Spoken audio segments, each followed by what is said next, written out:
Épisode 195 sur YouTube. Il y a pas mal de choses ce week-end. L'Inter est en phase de revenir là. Du côté de la Serie A, quel sera le 11 de Xavi en Ligue des Champions face à Benfica? Ça également. Le Real Madrid qui a pris les commandes du côté de la Ligue avec un super Vinicius. Mais on va commencer par l'Angleterre. C'était le coup de tonnerre de ce week-end. Défaite face à Watford de Manchester United. Et c'est terminé pour Ole Gunnar Solskjaer. Il n'est plus l'entraîneur de United. C'est un rêve brisé du côté des fans à la une de la presse de Manchester. Regardez ces images avec ce visage blême. C'est l'instantané de son dernier passage du côté de United. Il a réservé un entretien exclusif aux médias officiels du club. Et on se pose déjà la question, qui pour le remplacer? Il va partir avec une compensation de 7,5 millions de livres. Deux noms sont sur actuellement la table des dirigeants de United. Le premier, il est en fast lane. C'est Poch, c'est Pochettino, l'entraîneur du Paris Saint-Germain, qui serait le choix numéro 1, les amis, pour arriver dès l'été prochain. Mais il n'est pas le seul. Vous savez qui est le deuxième? Eh bien, c'est l'ami Zizou. Regardez ici en vignette, les deux visages sont là. Zizou, Pochettino. L'un des deux hommes devrait être le prochain entraîneur de United. Sauf rebondissement, en attendant, vous le voyez, shame on you, honte sur vous, joueurs et entraîneurs. C'est le coup de tonnerre de ce week-end, changement de coach du côté de United. Le voisin City, à City, tout va bien. Adversaire du Paris Saint-Germain, justement, mercredi en Ligue des Champions, on va se régaler. Victoire de City face à Everton, 3-0 ce week-end, avec pas mal d'enseignements. Pour moi, les deux premiers sont communs. Il tient sur Sterling. Sterling qu'on n'attendait plus dans le plan de départ de Guardiola. Vous le savez, 0 minutes dans le derby face à United. On l'annonce sur les tablettes du Barça pour la saison prochaine, voire pour cet hiver. Mais Guardiola lui a peut-être trouvé une petite place.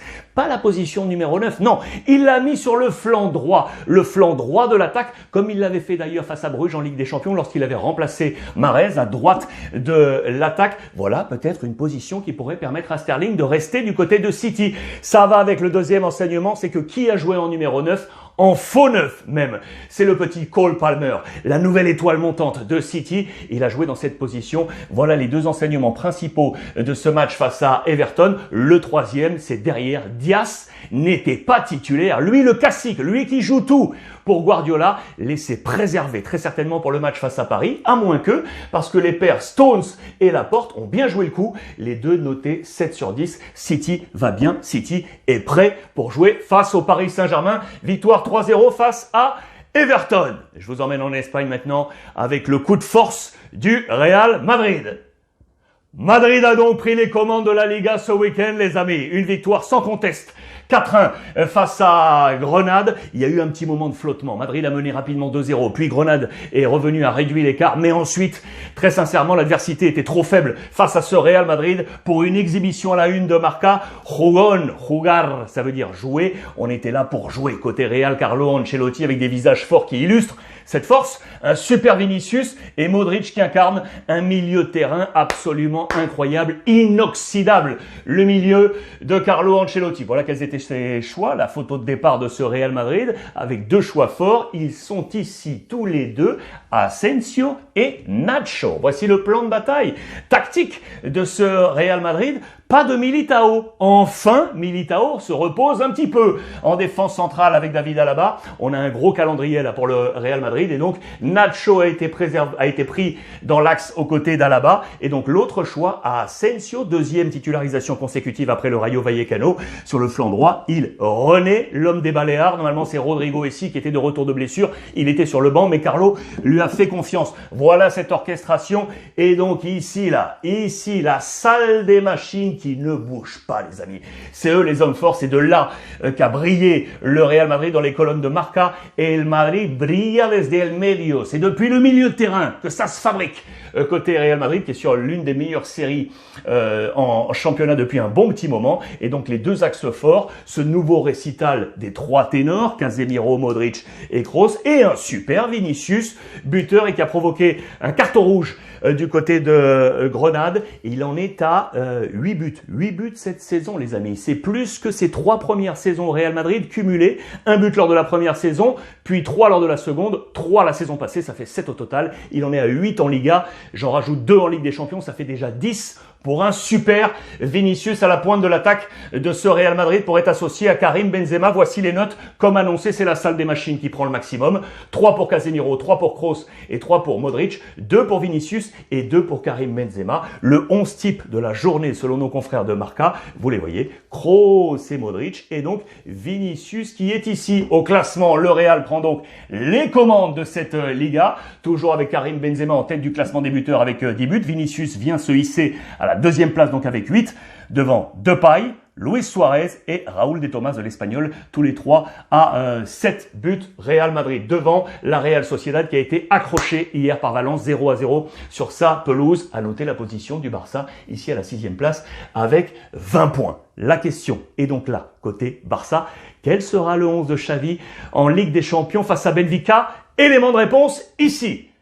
Le Barça qui s'est imposé pour son premier match sous l'ère Xavi, c'était le grand derby face à l'Espagnol Barcelone. Une courte victoire, mais elle est précieuse. Victoire 1-0 avec des enseignements forts parce qu'on n'a pas le temps d'attendre direction Benfica en Ligue des Champions. Vous le voyez, Xavi est sans trêve, pas le temps de repos. Il va pouvoir compter sur ses classiques, ses anciens coéquipiers. Il a joué avec Busquets et Piqué qui sont aujourd'hui ses hommes forts. Avec lui, on va en donner peut-être un petit peu plus. Ça, c'est le message fort de ces hommes, parce qu'attention, en face, ça va être Benfica. Les Portugais attendent de pied ferme la formation catalane, presse portugaise ce matin, avec Jorge Jesus qui veut trouver la clé pour contrer Xavi. C'est une finale, hein. C'est une finale pour se qualifier pour la suite de la Ligue des Champions. Alors, le Barça, qui bien entendu a réuni le vestiaire, on s'est unis autour de Xavi, qui avait lancé ce premier 11 face à l'Espagnol Barcelone, avec donc ses forces et ses classiques en point d'ancrage, bien évidemment. Il y a eu des enseignements forts, hein.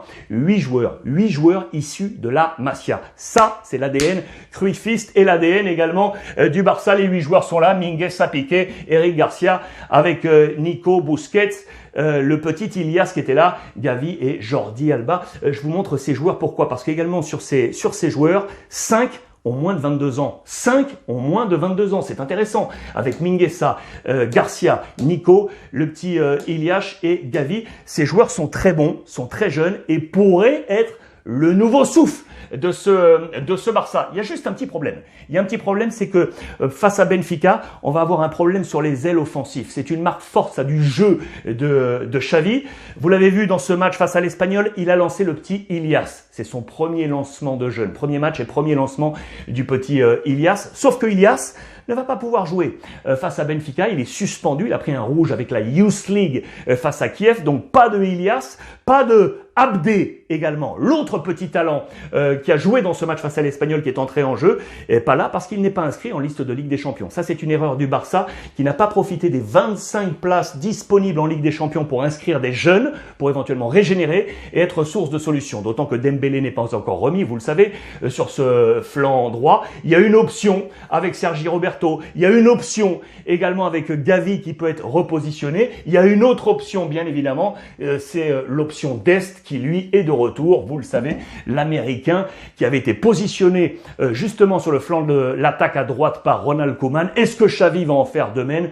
C'est une affaire à suivre. D'ailleurs, je vous fais une petite parenthèse sur Abdé. J'adore ces petites histoires, c'est dans les colonnes de Sport. Sachez qu'Abdé a bien failli signer du côté de Valence. Ça s'est joué à pas grand-chose pour que finalement il soit au FC Barcelone. Pour jouer Benfica, sachez que Busquets, Mingueza et Nico sont finalement OK. On avait quelques petites incertitudes avec 2-3 coups touchés dans ce match face à l'Espagnol. Ils seront bien là pour jouer ce match face à Benfica. Véritable finale. Je vous emmène en Italie parce que là, l'enseignement, il est fort, hein. L'Inter est en train de revenir. L'Inter revient, les amis. L'Inter revient.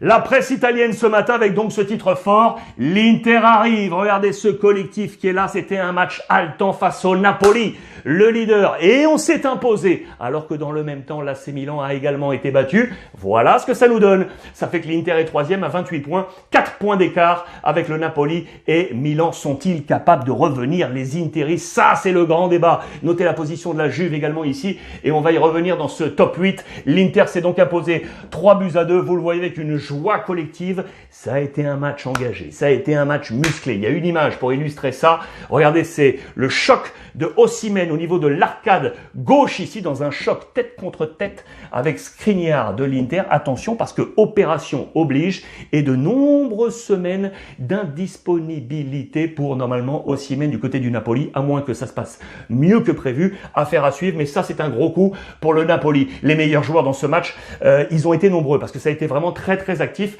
Du côté de l'Inter, dans ce 3-5-2, c'est ici Darmian sur le flanc droit de la défense. Il est ici le père Darmian. Du côté du Napoli, battu donc, je relève la performance de Anguissa. On va relever également la performance de Mertens qui est entré en jeu en seconde période. Il a été très bon, l'international belge, mais il a manqué deux grosses occasions en fin de match qui auraient pu permettre au Napoli de finalement égaliser. Darmian 7.5 MVP, Mertens 6.5 MVP côté Napoli. La Juve les amis, ça c'est intéressant pour vous montrer quoi? Que la meilleure attaque, c'est la défense de la Juve. Ça, on le savait depuis un petit moment parce que on pêche un peu offensivement du côté de la Juve. Mais alors, défensivement, les amis, c'est l'une des meilleures défenses d'Europe. Illustration avec le capitaine ici, Bonucci. Il y a des chiffres forts qui sont ici. Je vous les ai zoomés pour vous les montrer. La formation de Max Allegri. Tout simplement, regardez, c'est l'une des formations en Italie qui subit le moins de frappes contre son but. Regardez, c'est la troisième derrière le Torino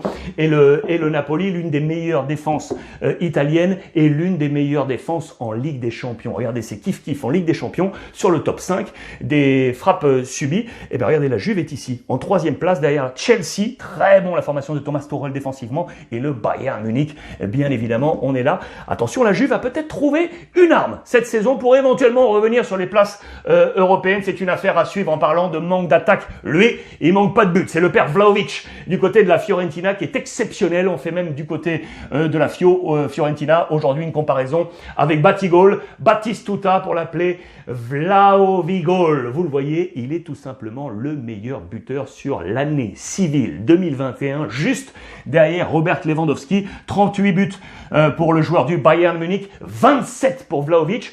Devant, regardez, Haaland 26, Karim Benzema 25 et Lionel Messi 24. C'est un super Vlahovic. Ça m'amène en Allemagne. Je vous parlais du Bayern ici avec Robert Lewandowski. On a eu une super journée allemande avec un Borussia Dortmund, ça y est, qui est en train de coller au basque du Bayern Munich. Regardez les visages forts. La victoire du Borussia face à Stuttgart, victoire 2-1 avec les buteurs qui sont là. Malen, lui vous ne le connaissez peut-être pas. Je vous fais un petit focus, 22 ans, il est hollandais, il joue numéro 9, il a été formé du côté de l'Ajax, il est passé ensuite du côté de Arsenal, le PSV et puis acheté par le Borussia Dortmund à hauteur de 30 millions d'euros à l'été 2021. Son agent c'est Mino Raiola. Gardez-le en tête parce que lui, il peut bouger et c'est Marco Reus à la une de kicker qui donne la victoire au Borussia Dortmund. D'ailleurs, Reus est dans le 11 type de cette semaine et vous le voyez, Dortmund est juste là devant Fribourg et collé au Bayern Munich. Ça c'est une affaire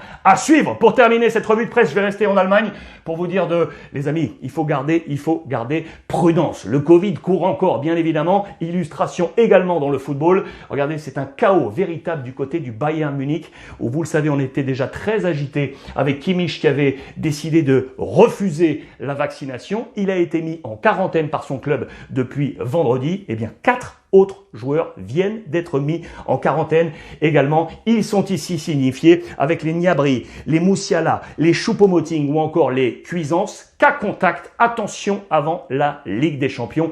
Covid, KO du côté du Bayern Munich. Voilà les amis, on garde prudence, bien entendu. Merci à vous tous une nouvelle fois de votre fidélité. On reste en contact via le hashtag RuiseClub sur l'ensemble des réseaux sociaux et n'oubliez pas, comme tous les jours,